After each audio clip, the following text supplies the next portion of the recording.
प्यारे दोस्तों, पुलिस जब एक बेकसूर नमाजी के साथ में मारपीट करने लगी और जब उसे गिरफ्तार करने लगी तो अल्लाह की कुदरत ने एक बंदर भेजकर ऐसा करिश्मा दिखाया कि उसको देखकर सारे पुलिस वाले भी हक्के बक्के रह गए और सजदे में गिर पड़े। आज की इस वीडियो में हम आपको इसी वाकया की पूरी तफसील बताने वाले हैं, जिसको सुनकर यकीनन आप लोग भी हैरान और परेशान हो जाओगे। इसीलिए वीडियो को पूरा जरूर देखिएगा और अगर आपको अल्लाह की कुदरत पर मुकम्मल भरोसा है तो कमेंट बॉक्स में अल्लाहू अकबर लिखकर इसको शेयर कर दें ताकि और भी लोगों के पास ये वीडियो पहुंच सके। तो चलिए शुरू करते हैं। आज जो वाक्य हम आपके यहाँ पर बताने वाले हैं, ये वाक्य पंजाब का बताया जाता है। पंजाब में एक छोटा सा गांव है, सरगोधा। उस गांव में एक मुसलमान लड़का रहता था जिसकी उम्र तकरीबन 30 साल के करीब थी। लड़का बहुत ही नेक और परहेजगार था, 5 वक्त का नमाजी था और हर नमाज को उसके सही वक्त पर ही अदा करता था। वह कोशिश करता था कि वह नमाज मस्जिद में जमात के साथ ही अदा करे। यही वजह थी कि उस लड़के का ज्यादातर वक्त मस्जिद में ही गुजरा करता था। और यही नहीं, जब यह लड़का नमाज से फारिग हो जाता था तो उसके बाद यह कुछ वक्त के लिए मस्जिद के एक कोने में बैठ जाता और कुरान पाक की तिलावत भी करता था। वह ऐसा हर नमाज के बाद में किया करता, यानी कि हर नमाज के बाद वह थोड़ी देर कुरान पाक जरूर पढ़ता था। उसकी इस आदत के बारे में सभी नमाजियों को अच्छी तरह से मालूम था। उस नौजवान का इस्लाम से इतना ज्यादा लगाव देखकर सारे लोग उस पर न सिर्फ नाज करते बल्कि उसकी बहुत ज्यादा इज्जत भी किया करते थे। यह लड़का हर किसी से बहुत अच्छे से पेश आया करता था और कोशिश करता था कि उसकी वजह से कभी भी किसी का दिल न दुखे। यही नहीं, वह हरदम यह भी कोशिश करता रहता कि वह किसी जरूरतमंद की मदद कर सके। इसी वजह से गांव के सारे लोग उसके 1 लाख के दीवाने थे। लेकिन दूसरी तरफ उस नौजवान का एक छोटा भाई था जो बहुत ही अय्याश किस्म का था। हर वक्त दुनिया के लालच में रहता था और हर वक्त पैसों के पीछे ही भागता रहता। फिर कुछ दिन गुजरे कि एक दिन अचानक उनके वालिद का इंतकाल हो गया। उस सदमे के बाद बड़ा भाई अंदर ही अंदर से टूट गया। इसीलिए फिर वह ज्यादा वक्त मस्जिद में ही गुजारने लगा। वहीं दूसरी तरफ उसका छोटा भाई हर वक्त यह कोशिश करता रहता कि वह किसी न किसी तरीके से अपने बड़े भाई की जमीन हड़प ले और उसकी जमीन को अपने नाम कर ले। यानी कि वह इस कोशिश में रहने लगा कि वह कैसे भी करके बाप की जमीन में से बड़े भाई का जो हिस्सा था वह अपने नाम करवा ले। इसीलिए फिर छोटे भाई ने अंदर ही अंदर बड़े भाई के खिलाफ साजिशें रचना शुरू कर दी, मगर वह किसी भी तरह से अपने इस मकसद में कामयाब नहीं हो सका। उसके बाद जब छोटे भाई की तमाम कोशिशें बेकार हो गईं, तो फिर एक दिन छोटे भाई ने सोचा कि क्यों ना वह अपने बड़े भाई की सबसे पसंदीदा चीज यानी कि मस्जिद का इस्तेमाल करे। इसीलिए फिर वह सोचने लगा कि वह अपने बड़े भाई को मस्जिद के ही किसी काम में फंसा दे। उसने सोचा अगर वह किसी न किसी तरह से अपने बड़े भाई को मस्जिद की चोरी में फंसा दे तो वह मस्जिद में जाने से रुक जाएगा। उसको यह भी मालूम था कि उसका बड़ा भाई 5 वक्त का नमाजी है और मस्जिद से बहुत ज्यादा लगाव भी रखता है।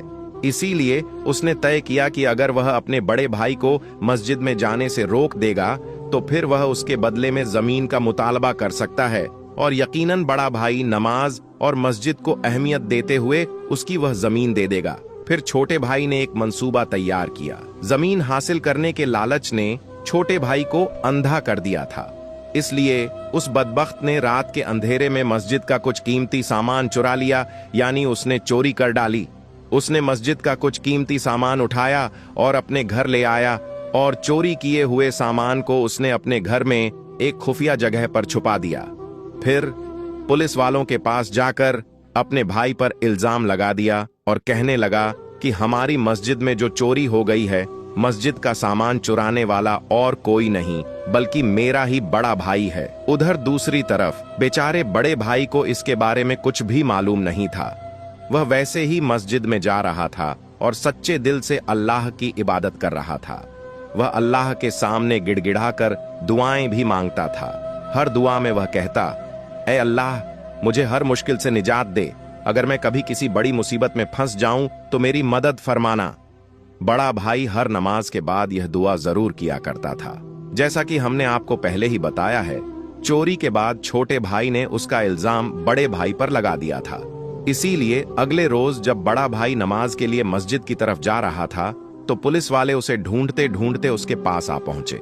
मस्जिद के दरवाजे पर पहुंचकर पुलिस के लोगों ने उस नौजवान से कहा, तुम्हें गिरफ्तार किया जाता है। यह सुनकर बेचारा बड़ा भाई बहुत घबरा गया और पुलिस वालों से पूछने लगा, मैंने क्या किया है? मेरी क्या गलती है? मेरा कसूर क्या है? मैंने क्या जुल्म किया है? आप मुझे क्यों गिरफ्तार कर रहे हैं? मेहरबानी करें, मुझे मस्जिद के अंदर जाने दें, मुझे नमाज के लिए देर हो रही है। कीमती सामान चोरी का इल्जाम है, इसलिए हम तुम्हें गिरफ्तार करते हैं। यह सुनकर बेचारा बड़ा भाई हक्का बक्का रह गया। वह सोचने लगा, यह कैसे मुमकिन है और मुझ पर यह इल्जाम किसने लगाया होगा? लेकिन उसे कुछ भी समझ में नहीं आ रहा था। वह वहीं जमीन पर बैठ गया और अल्लाह से मदद की गुहार लगाने लगा। वह कहने लगा, या अल्लाह, मेरी इस मुसीबत की घड़ी में मेरी मदद फरमा। या अल्लाह, तू जानता है कि मैं चोर नहीं हूं। मैं कभी किसी की चोरी नहीं कर सकता और न ही मैंने मस्जिद से यह कीमती सामान चुराया है। या अल्लाह, तू अपनी कुदरत से कोई ऐसा करिश्मा दिखा कि सब लोग यह मानने पर मजबूर हो जाएं कि मैं बेकसूर हूं। पुलिस को मस्जिद के दरवाजे पर देखकर आसपास के बहुत सारे लोग भी जमा हो गए। वे सब पुलिस वालों से कहने लगे, इस लड़के को हम अच्छी तरह से जानते हैं। यह लड़का बेकसूर है क्योंकि यह लड़का 5 वक्त की नमाज पढ़ने के लिए इस मस्जिद में आता है और इसके लाख भी बहुत अच्छे हैं। इसलिए हम सब गवाही देते हैं कि यह लड़का बहुत नेक है। यह कभी भी मस्जिद से चोरी नहीं कर सकता। लेकिन उन लोगों की गवाही सुनकर भी पुलिस वाले नहीं माने। वे कहने लगे, हमको इस लड़के के खिलाफ पुख्ता सबूत मिले हैं, इसलिए हम इसे गिरफ्तार करेंगे। इतने में इस लड़के का छोटा भाई भी वहां आ पहुंचा।